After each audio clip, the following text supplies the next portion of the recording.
On July 16, 1945, an American heavy cruiser carried half the United States supply of weapons-grade uranium out of San Francisco Bay at 29 knots. She delivered the components of the bomb that would erase Hiroshima. She broke a Navy speed record getting them there.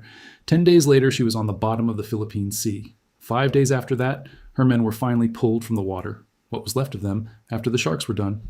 And 4 months after that, the United States Navy court-martialed her captain for losing her. He is the only American captain in history ever tried for losing his ship to enemy action. Over 700 United States Navy vessels were lost in World War II. Hundreds of captains went down with their ships or watched them sink. Only one was put on trial. His name was Charles Butler McVay III. The Navy needed someone to blame, and the Navy chose him. To understand what happened to Captain McVay, you have to understand what the United States Navy looked like in the summer of 1945. The war was almost over. Germany had surrendered in May. Japan was burning. American submarines had strangled her merchant fleet. American bombers had reduced 60 Japanese cities to ash. The kamikaze campaign at Okinawa had cost the Navy more dead and wounded than any single operation in its history. And the brass was bracing for an invasion of the home islands that the planners estimated would cost 1 million American casualties. And then, in absolute secrecy, a different option arrived. A weapon, a device the scientists called Little Boy. The components had to be carried across the Pacific to the Mariana Islands, to a runway on Tinian, where a B-29 called Enola Gay was waiting. The Navy chose the heavy cruiser USS Indianapolis to deliver them, and the Navy chose Captain Charles McVay to carry them.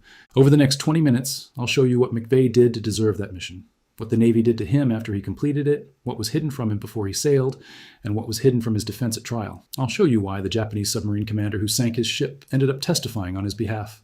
I'll show you why an 11-year-old boy with a school project finished what the United States Senate would not. And I'll show you the institutional reflex that destroyed McVay, the same reflex that 80 years later the Navy still has not unlearned. But first, you need to understand who Charles McVay was. Charles Butler McVay III was Navy bone deep. He was born in Ephrata, Pennsylvania, in 1898, into a family that had worn the uniform for 2 generations. His father was Admiral Charles Butler McVay Jr., 4-star Commander-in-Chief of the United States Asiatic Fleet at the height of the gunboat era. His grandfather had served the Union Navy in the Civil War. He went to Annapolis on appointment from President Wilson, graduated with the class of 1920, and took commission as an ensign in the wartime Navy of the First World War. He served on battleships and gunboats. He commanded the flagship of the Yangtze Patrol on the river that ran through the heart of Imperial China. He was an aide to the United States High Commissioner in Manila. He served in the Office of Naval Intelligence. He fought through the Solomon Islands aboard the light cruiser USS Cleveland, and on the night of March 5, 1943, in the bombardment of the Vila Stanmore airfield off Kolombangara, he earned the Silver Star. The citation cited his conspicuous gallantry and intrepidity in action against enemy Japanese forces. From May of 1943 until October of 1944, he served as chairman of the Joint Intelligence Staff of the Combined Chiefs of Staff in Washington. The title is not glamorous on a tombstone, but you should hold on to it. It is the highest combined Allied intelligence body in the war. Every signals intercept, every cryptographic break, every estimate of where Japanese submarines were operating in the Pacific crossed his desk. McVay was, in the precise sense, a man who knew how the United States Navy used intelligence. That is the man the Navy gave command of a heavy cruiser.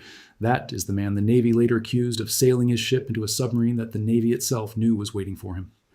He took command of USS Indianapolis on November 18, 1944. She was a Portland-class heavy cruiser, 610 feet long, just under 10,000 tons. She carried 9 8-inch guns and 3 triple turrets, and a forest of anti-aircraft mounts. She had been President Roosevelt's ship of state in the 1930s. She had been the flagship of the United States Fifth Fleet under Admiral Raymond Spruance, the largest fleet ever assembled in human history. She had earned 10 battle stars by the time McVay walked aboard. He took her through Iwo Jima. He took her through Okinawa. On March 31, 1945, off Okinawa, a Japanese kamikaze fighter dove on her, was hit by anti-aircraft fire, and crashed into the sea on her port side. But before it crashed, the pilot released a 500-pound bomb from 25 feet up. The bomb punched through the deck, through the mess, through the berthing compartments, through the fuel tanks, exited the keel, and detonated under the ship. 9 men were killed. Indianapolis was holed below the waterline. McVay brought her back to Mare Island, California, on her own power. The Navy gave him the Bronze Star with a Combat V. He had now been in continuous combat command for almost a year. He was, by every measurement that mattered, an officer the Navy trusted. They were about to prove it. In mid-July of 1945, while Indianapolis was finishing her repair at Mare Island, McVay was summoned.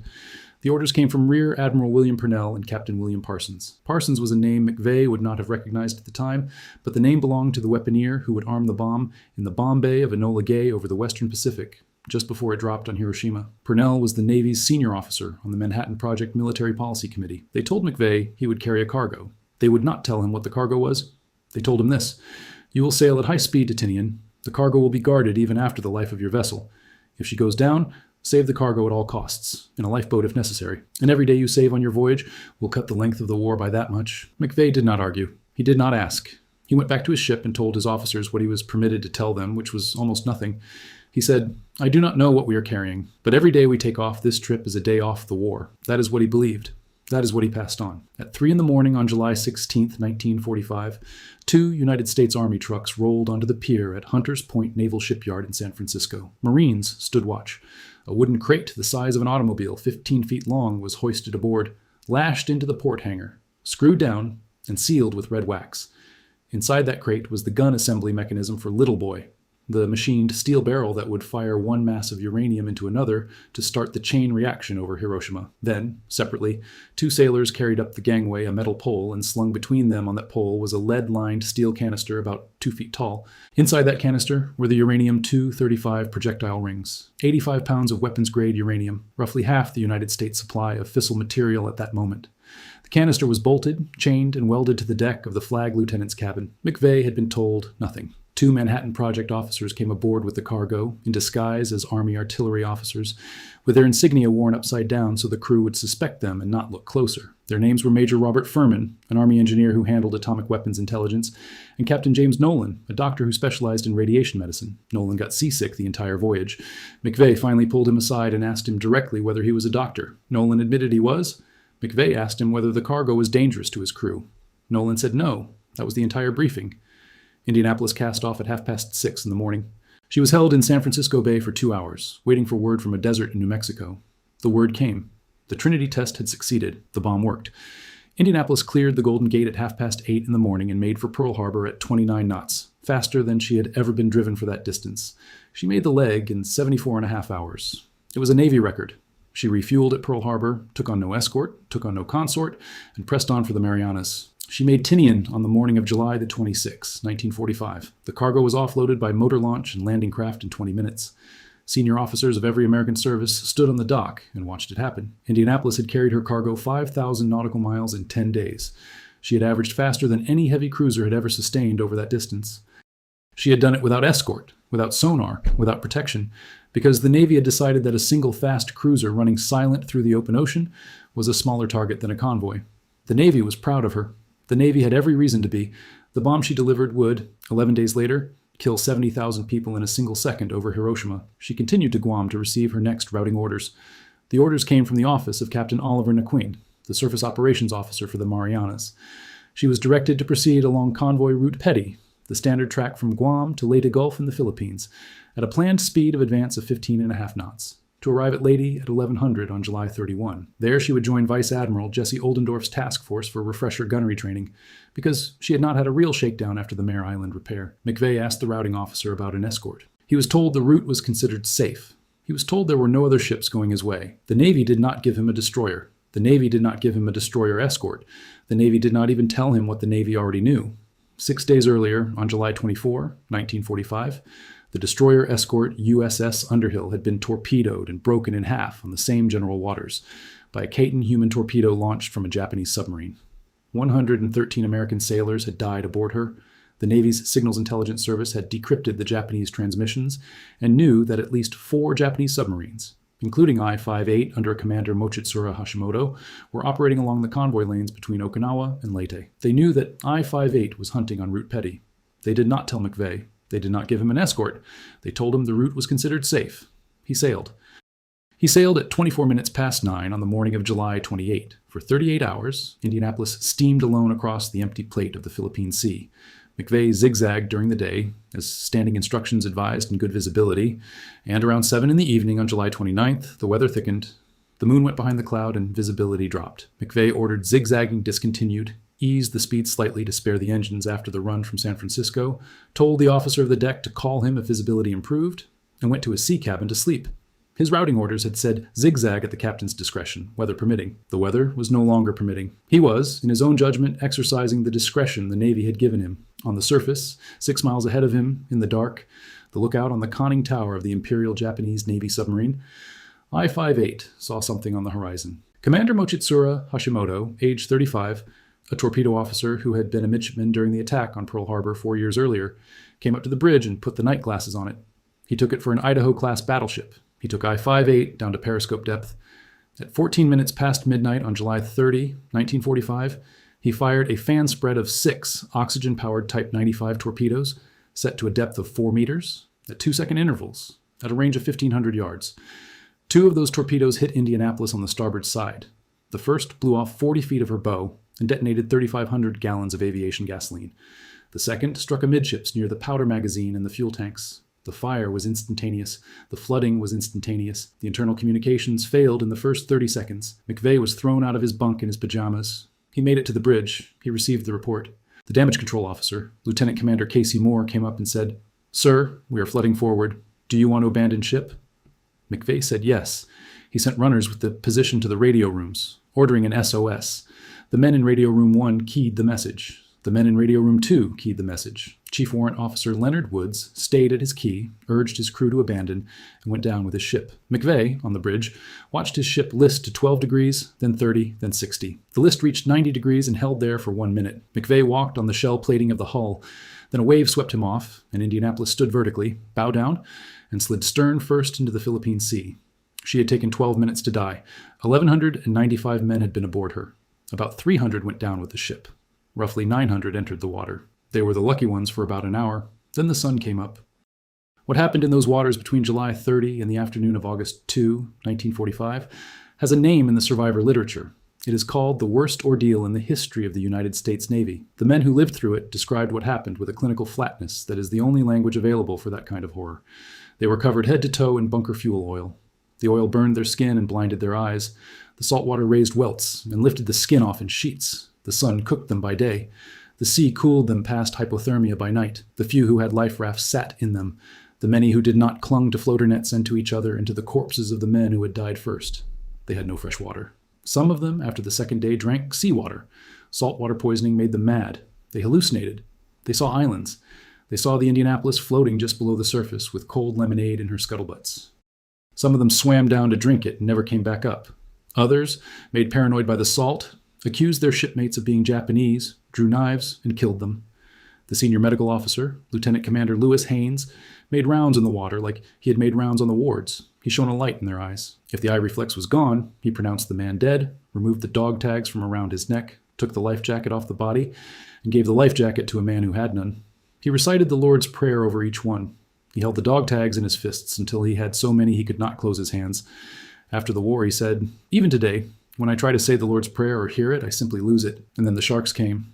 They came on the first morning, drawn by the explosions and the blood and the bodies. Most of them were oceanic whitetips, the species that has the highest documented number of fatal attacks on humans in open ocean.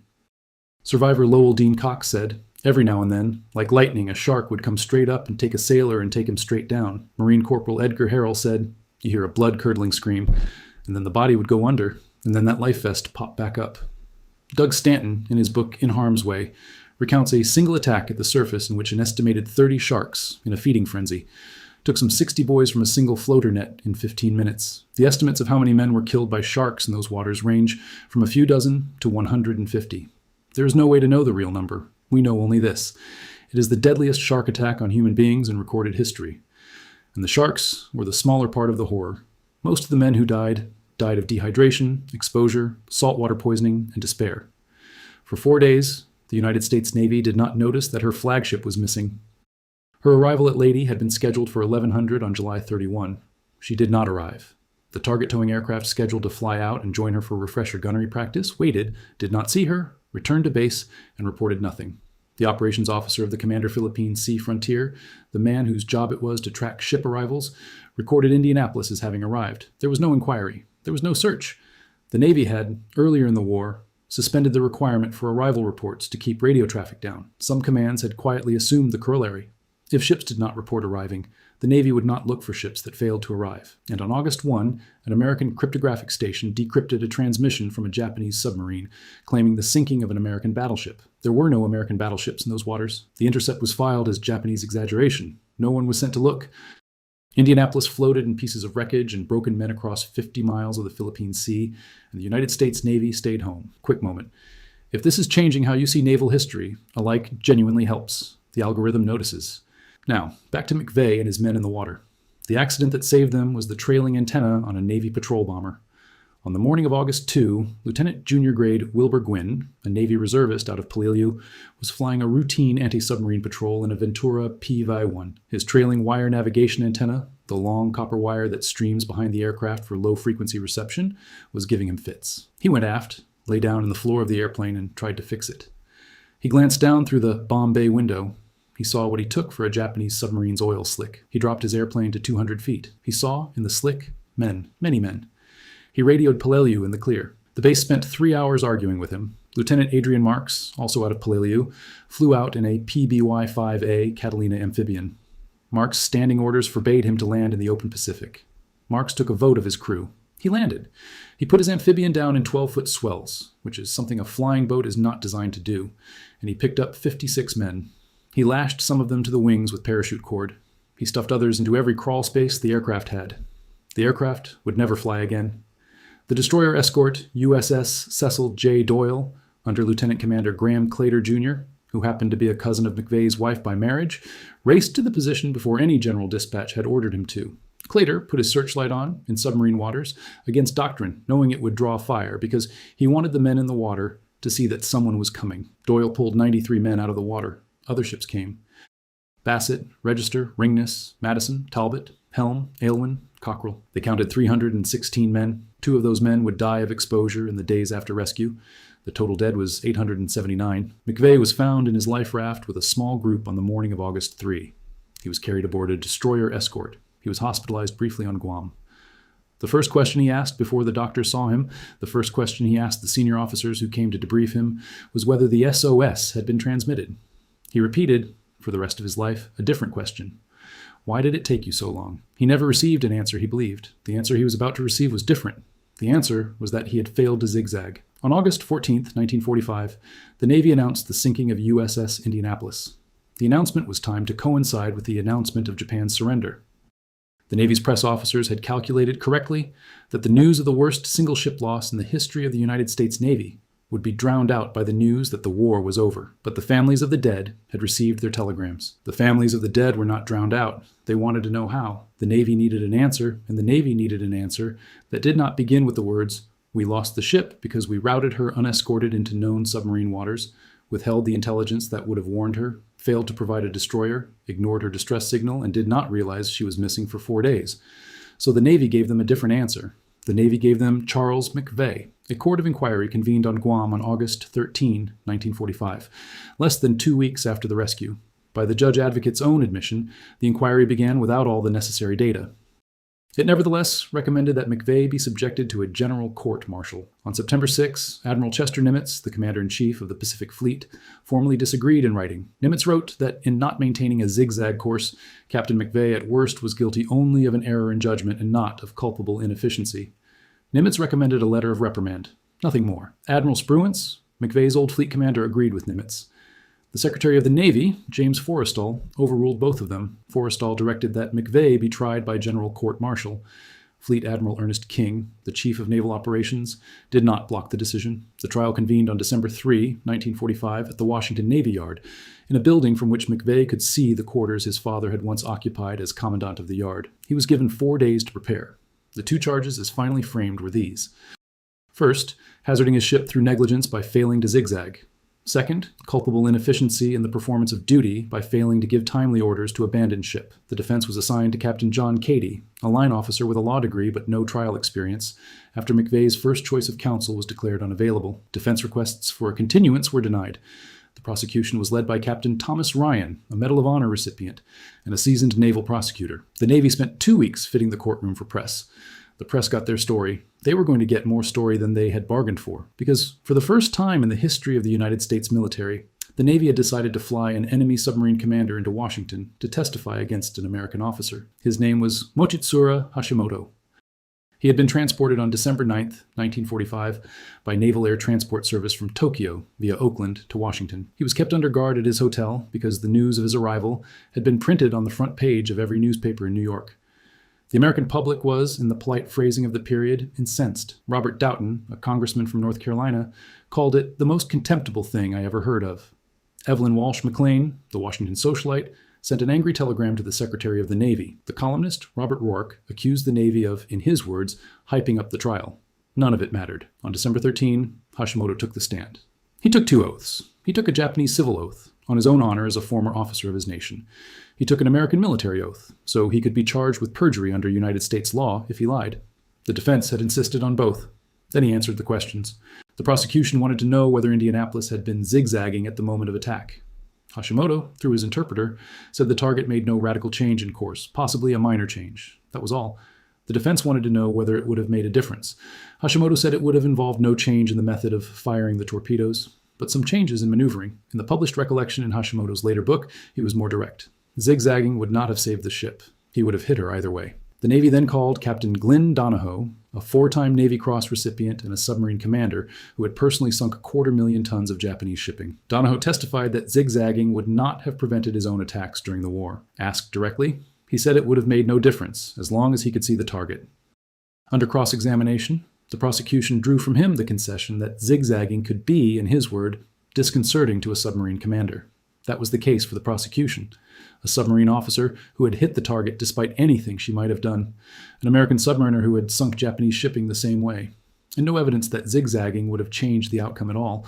The verdict was rendered on December 19, 1945. Acquittal on the abandoned ship charge. Conviction on the failure to zigzag charge. Sentence: the loss of 100 numbers in his temporary grade of captain and 100 numbers in his permanent grade of commander. The court itself unanimously recommended clemency in light of his outstanding record. Forrestal remitted the sentence. The conviction stayed on the record. McVay was returned to duty. He was never given another command at sea. Now you have the official story. The Navy said McVay failed to zigzag. The Navy said the ship was lost because of his negligence. The Navy said the question of zigzagging was settled, and McVay was the man who got it wrong. Now here is the evidence. 3 torpedoes were fired in a fan spread at 1,500 yards. The Type 95 oxygen torpedo ran at 50 knots. At that range, against a target traveling 15 knots, the torpedoes were in the water for less than a minute. There is no zigzag pattern in any naval doctrine that defeats a fan spread fired from that range against a target making that speed. The American submariner, the Navy itself called as a witness, said so.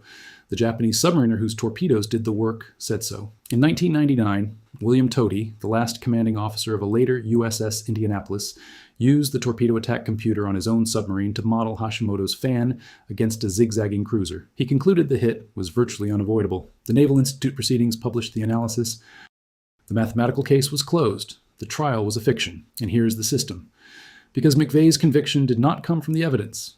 It came from what the evidence was not allowed to include. The evidence was not allowed to include the fact that the Navy had ultra-decrypts placing 4 Japanese submarines, including I-58, on the convoy lanes between the Marianas and Leyte. That intelligence was not declassified until the early 1990s. McVay was not given access to it. The defense was not given access to it. The court was not given access to it.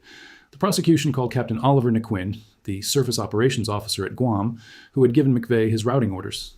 Naquin testified that the submarine threat along Indianapolis's track was, in his phrase, of low order. That was a lie. Naquin's office had Ultra. Naquin's office knew about USS Underhill's loss to a Caton on July 24th, 6 days before McVay sailed. Naquin's office knew that I-58 was hunting along Route Petty. None of it was given to McVay. None of it was admitted at the trial. The prosecution was allowed to assert, under oath, that the seas were considered safe. The defense was not allowed to know it was not true.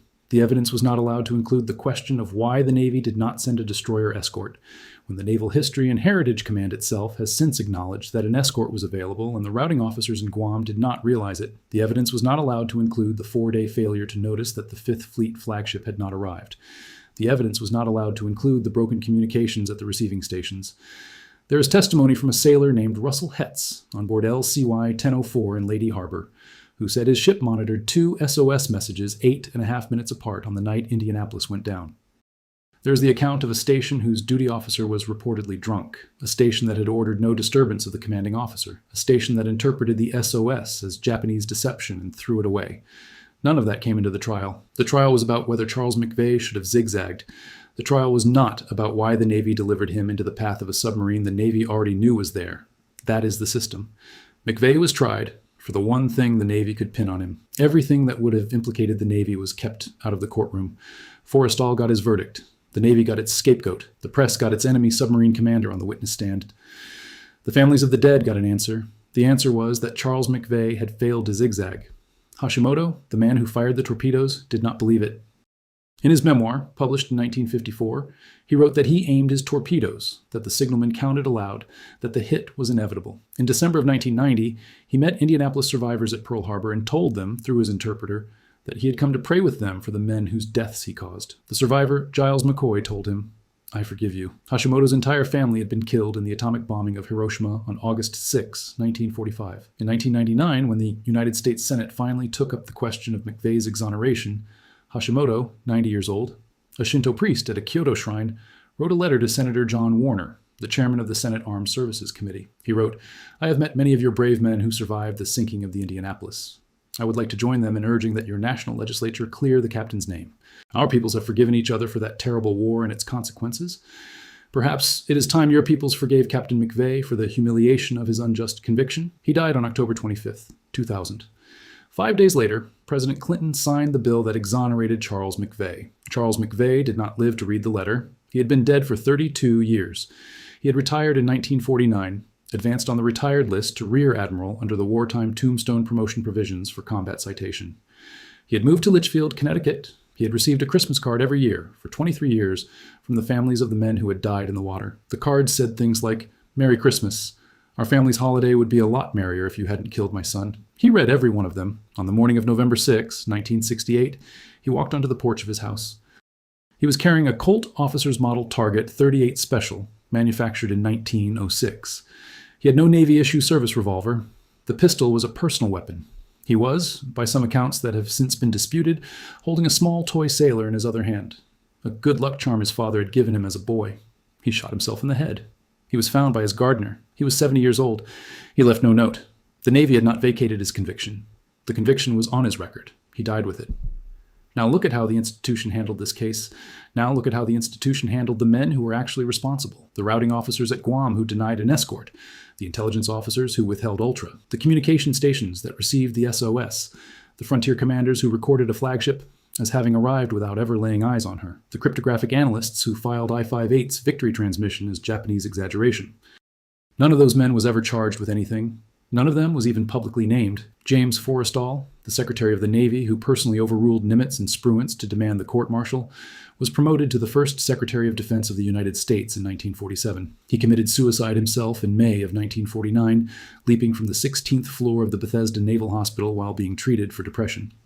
Ernest King retired in 1945 and died in his bed in 1956. Nimitz, who had opposed the court-martial, became Chief of Naval Operations in December 1945 and pointedly noted that he had been overruled by, in his phrase, the powers that be. Of approximately 350 American captains who lost ships in combat in the Second World War, McVay was the only one ever prosecuted. The Navy decided he was, alone among them, the one who had failed. The men who had floated in the water with him knew it was not true. They formed the USS Indianapolis Survivors Organization in the 1960s. Every 2 years, they held a reunion in Indianapolis, Indiana. Every reunion, they passed a resolution demanding McVay's exoneration. Every congressional review of the case in the 1960s, the 70s, the 80s, and the 90s failed. In 1996, Senator Richard Lugar ordered a Navy review. The review came back recommending against exoneration. It contained, in its footnotes, an inflammatory suggestion that McVay should have gone down with his ship. The survivors had been losing this fight for 50 years. And then an 11-year-old boy from Pensacola, Florida, watched the movie Jaws with his father. The movie has a scene near the end of the second act where the shark hunter Quint tells the story of his time aboard USS Indianapolis. The boy asked his father whether the story was true. His father said he did not know. The boy made USS Indianapolis the subject of his 6th grade National History Day project. His name was Hunter Scott. He placed an advertisement in a Navy installation newspaper near Pensacola. The advertisement reached the survivor reunion list. Hunter Scott wrote letters to nearly 150 survivors. 54 of them wrote back. He compiled their accounts. He carried Charles McVay's Naval Academy dog tag, which one of the survivors had given him as a kind of talisman. He testified before the Senate Armed Services Committee, becoming at one point the youngest American ever to do so. He said, "This is Captain McVay's dog tag from when he was a cadet at the Naval Academy. As you can see, it has his thumbprint on the back. I carry this as a reminder of my mission in the memory of a man who ended his own life in 1968. I carry this dog tag to remind me that only in the United States can one person make a difference, no matter what the age. The Senate Armed Services Committee, which had refused to consider the case for 50 years, took the case up because of that boy. The ranking member of that committee was John Warner of Virginia, a former Secretary of the Navy. Warner was reluctant. Warner had spent his career inside the institution that had convicted McVay. The decisive lever was Hashimoto's letter, written from a Shinto shrine in Kyoto by a 90-year-old man who had no interest in the United States Navy and no reason to weigh in except to set a record straight. Warner read the letter. Warner allowed the resolution onto the Senate floor. Section 545 of the Floyd D. Spence National Defense Authorization Act for fiscal year 2001 passed both houses. President Clinton signed it on October 30, 2000. The resolution stated that the court-martial charges against Captain Charles McVay were not morally sustainable, that his conviction was a miscarriage of justice, and that the American people should now recognize his lack of culpability for the loss of his ship and the deaths of his men. The conviction itself was not vacated. There is no mechanism in American military law to vacate a court-martial after the Judge Advocate General has approved the findings. But in 2001, Secretary of the Navy Gordon England directed that the resolution be entered into McVay's official record. The man who hand-carried it into the file was Captain William Tody, the last commanding officer of a submarine called USS Indianapolis. Tody was the man whose torpedo attack computer had, 2 years earlier, demonstrated that no zigzag pattern would have saved the ship. The parallels are not subtle. In June of 2017, the destroyer USS Fitzgerald collided with a merchant ship off Japan. 7 American sailors drowned. Her captain was relieved, charged, court-martialed, and reduced.